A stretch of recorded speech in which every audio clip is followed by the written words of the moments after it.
ফিলিস্তিনি সাংবাদিকদের পরিবারকে লক্ষ্যবস্তু করছে ইসরায়েল। নেতানিয়াহুর ওয়ান্টেড পোস্টারে ছেয়ে গেছে লন্ডন। জাপানে দুর্ঘটনার কবলে 50 গাড়ি নিহত 2। প্রেসিডেন্ট পুতিন পশ্চিমের স্মার্ট লোকদের প্রস্তাব অবহেলা করছে ইউক্রেন। ইরানের প্রেসিডেন্ট পেজেশকিয়ান তেহরানের সঙ্গে পূর্ণাঙ্গ যুদ্ধ যুক্তরাষ্ট্র, ইসরায়েলের, ইউরোপ। মিয়ানমারের নির্বাচনে প্রথম পর্বের ভোট গ্রহণ, তরুণদের ভোটদানে অনীহা, কেন্দ্রে বয়স্কদের ভিড়। সিরিয়ায় আউলিয়া সম্প্রদায়ের মুসলিমদের বিক্ষোভ। চলে আসলাম দেশের সংবাদে। দেশ অস্থির করার ষড়যন্ত্র হচ্ছে বললেন বিএনপির মহাসচিব মির্জা ফখরুল ইসলাম আলমগীর। গণমাধ্যমে হামলা গ্রহণযোগ্য নয়, নৌ পরিবহন এবং শ্রম কর্মসংস্থান মন্ত্রণালয়ের উপদেষ্টা ব্রিগেডিয়ার জেনারেল অফ ডক্টর এম সাখাওয়াত হোসেন বলেছেন, 20 মার্চে কর্মসংস্থান হারিয়েছে 2 লাখ। সাইবার নিরাপত্তা জোরদারের নির্দেশ ডক্টর ইউনূস। জুলাই যোদ্ধারা কেন পথ হারালো?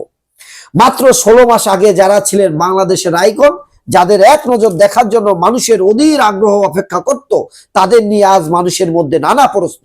এক সময় যাদের দেখে দেশের নিপীড়িত মানুষ আশায় মুখ বেঁধেছিল, ভেবেছিল এদের হাতেই গড়ে উঠবে নতুন বাংলাদেশ। 54 বছরের প্রতীক্ষার অবসান ঘটবে।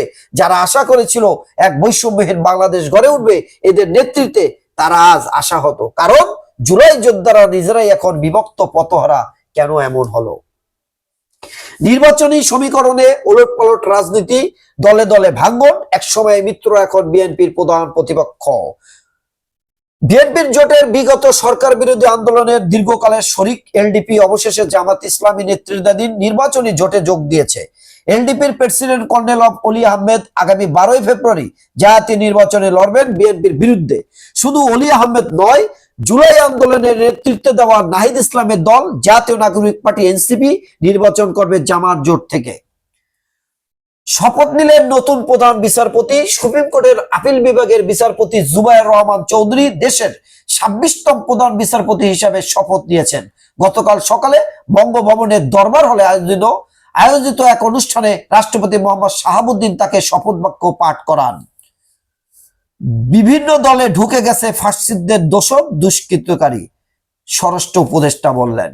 রোহিঙ্গা ক্যাম্পে আগুন, পুড়ল শতাধিক ঘর।